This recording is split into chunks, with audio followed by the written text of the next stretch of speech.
Hi, this is Heidi, Bible Church of Buena Park, 2x2 Art Studio, and It Is Written Memorizing Buddies group. It Is Written is a group dedicated to worshiping Christ through the internalization of His precious words so that we may know Him and grow in Him.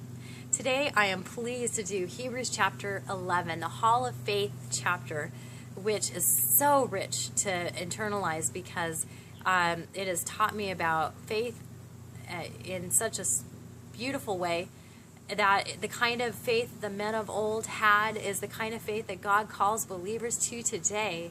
It's the faith that says, I don't know what God might be doing, and sometimes these things are so hard, but we can trust the God who keeps His promises, the God who has an eternal reward, the God who has a kingdom waiting for His people, and the God who knows and is sovereign over all. Hear now the word of God. Now faith is the assurance of things hoped for, the conviction of things not yet seen. By faith, men of old gained approval. By faith, we understand that the worlds were prepared by the word of God, so that what is seen is not made out of things which are visible.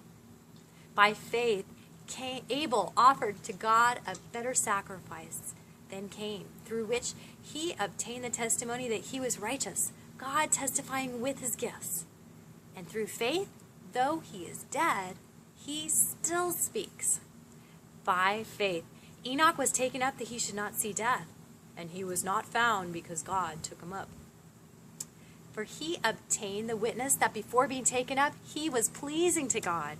And without faith, it is impossible to please him. For he who would come to God must believe that he is, and that he is a rewarder of those who seek him. By faith, Noah, being warned by God about things not yet seen, in reverence, prepared an ark for the salvation of his household, through which he condemned the world and became an heir of the righteousness which is according to faith. By faith, Abraham, when he was called, went out to a land which he was to receive as an inheritance, and he went out not knowing where he was going. By faith, he lived as an alien in the land of promises, in a foreign land, dwelling in tents with Isaac and Jacob, fellow heirs of the same promise.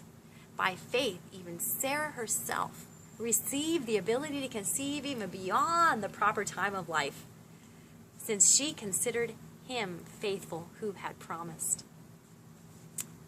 And there was born of one man, and him as good as dead at that, as many descendants as the stars of heaven in number, and as innumerable as the sand which is by the seashore.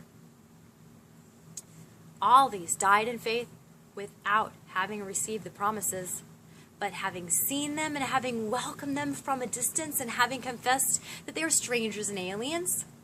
For those who say such things, make it clear that they are seeking a country. Make it clear that they are seeking a country of their own. For if they were looking for that country from which they had gone out, they would have had the opportunity to return. But as it is, they desire a better country, that is, a heavenly one. Therefore God is not ashamed to be called their God, for He has prepared a city for them. By faith, Abraham, when he was tested, offered up Isaac.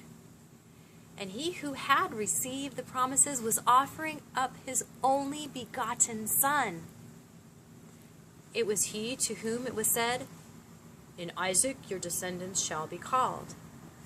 He considered that God is able to raise men even from the dead, and he received him back also as a type. By faith, Isaac blessed Jacob and Esau even regarding things to come. By faith, Jacob, as he was dying, blessed each of the sons of Joseph and worshipped leaning on the top of his staff. By faith, Joseph, when he was dying, made mention of the exodus of the sons of Israel and gave orders concerning his bones. By faith, Moses, when he was born, was hidden for 3 months by his parents, because they saw that he was a beautiful child, and they were not afraid of the king's edict. By faith, Moses, when he had grown up, refused to be called the son of Pharaoh's daughter, considering the choosing rather to endure ill treatment with the people of God than to enjoy the passing pleasures of sin, considering the reproach of Christ greater riches than the treasures of Egypt. For he was looking to the reward. By faith he left Egypt, not fearing the wrath of the king, for he endured as seeing him who is unseen. By faith he kept the Passover and the sprinkling of the blood, that he who would destroy the firstborn might not touch them. By faith they passed through the Red Sea as though passing through dry land, and the Egyptians, when they attempted it, drowned. By faith the walls of Jericho fell down after it had been encircled for 7 days. By faith Rahab the harlot did not perish along with those who were disobedient after she had received the spies in peace. And what more shall I say, for time will fail me if I tell of Gideon, Barak, Samson, Jephthah, of David, Samuel, and the prophets, who by faith conquered kingdoms, performed acts of righteousness, obtained promises, shut the mouths of lions, quenched the power of fire. From weakness were made strong, became mighty at war, put foreign armies to flight. Women received back their dead by resurrection, and others were tortured, not accepting their release, in order that they may obtain a better resurrection. Some experienced mockings and scourgings, yes, also chains and imprisonment. They were tortured, they were sawn in two, they were tempted, they were put to death with the sword. They went about in sheepskins, in goatskins, being destitute, afflicted, ill-treated, men of whom the world was not worthy, wandering in deserts, in mountains, in caves, in holes in the ground.